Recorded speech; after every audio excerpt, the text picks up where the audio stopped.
ধেয়ে আসছে রেমাল এবং 135 কিলোমিটার প্রতি ঘন্টা বেগে যখন এটা ল্যান্ডফল হবে তখন এরকমই থাকবে তার গতিবেগ।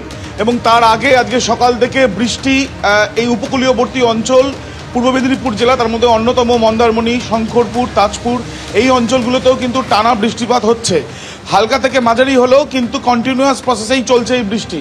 এবং তার সঙ্গে তোমাকে দেখাচ্ছে আমার ক্যামেরা পার্সন দিব্যেন্দু সিংহ, সমুদ্র উত্তাল। এবং তার সঙ্গে আজকে সকাল থেকে সমুদ্রের এই যে ছবি, অন্যান্য দিন কিন্তু জোয়ার আসলে এই এতটা কিন্তু এই ছবি দেখা যায় না, যে ছবি আজকে কিন্তু সকাল থেকে দেখা যাচ্ছে। এবং প্রশাসনের তরফ থেকে রেস্কিউ সেন্টার ইতিমধ্যে তৈরি রাখা হয়েছে। উপকূলীয়বর্তী অঞ্চলে যারা থাকেন, যারা এই যেখানে থাকছেন সেখানে এই ঝড়ের যে প্রভাব, সেই প্রভাবে এর আগেও যারা ক্ষতিগ্রস্ত হয়েছিলেন বা বাড়ি উপকূলীয়বর্তী অঞ্চলে থাকার জন্য ক্ষতিগ্রস্ত হয়েছিল, তাদেরকে অন্যত্র নিয়ে যাওয়ার জন্য যে প্রক্রিয়া থাকে প্রত্যেক ঝড়ের আগে, সেই প্রক্রিয়াগুলো কিন্তু ইতিমধ্যে প্রশাসনের তরফ থেকে নেওয়া হচ্ছে। এবং ছবিটা দেখলেই বোঝা যাচ্ছে যে সমুদ্রের উত্তাল হওয়ার ছবি।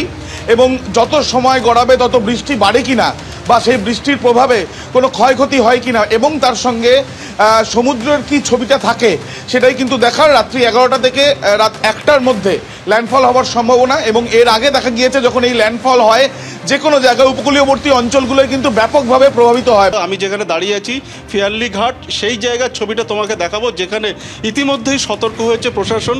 গতকালই সিদ্ধান্ত নেওয়া হয়েছে, বিজ্ঞপ্তি দিয়ে জানানো হয়েছে আজ অর্থাৎ রোববার গোটা দিন এখানের যে ফেরি যোগাযোগ তা বন্ধ থাকবে, ফেরি চলাচল পুরোপুরি বন্ধ।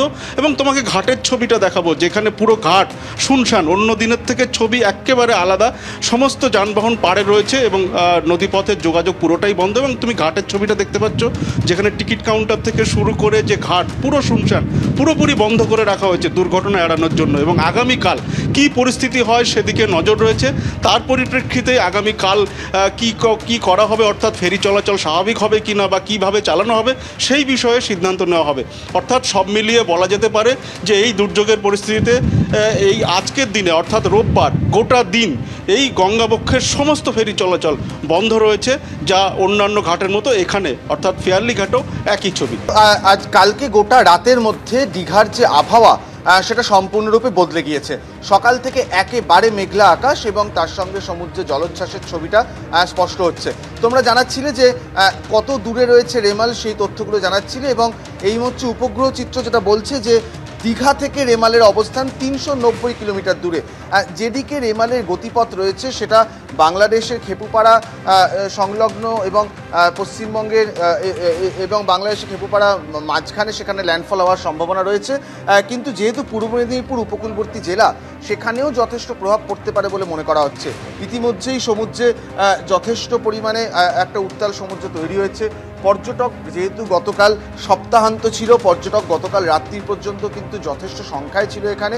তবে যেটা বলা হচ্ছে যে আপাতত পর্যটকের সংখ্যা ধীরে ধীরে কমবে এবং সমুদ্রের ধারেও এখনও পর্যটকরা আসছেন বটে, কিন্তু যত বেলা বাড়বে প্রশাসন সক্রিয় হবে এমনটাই জানা যাচ্ছে।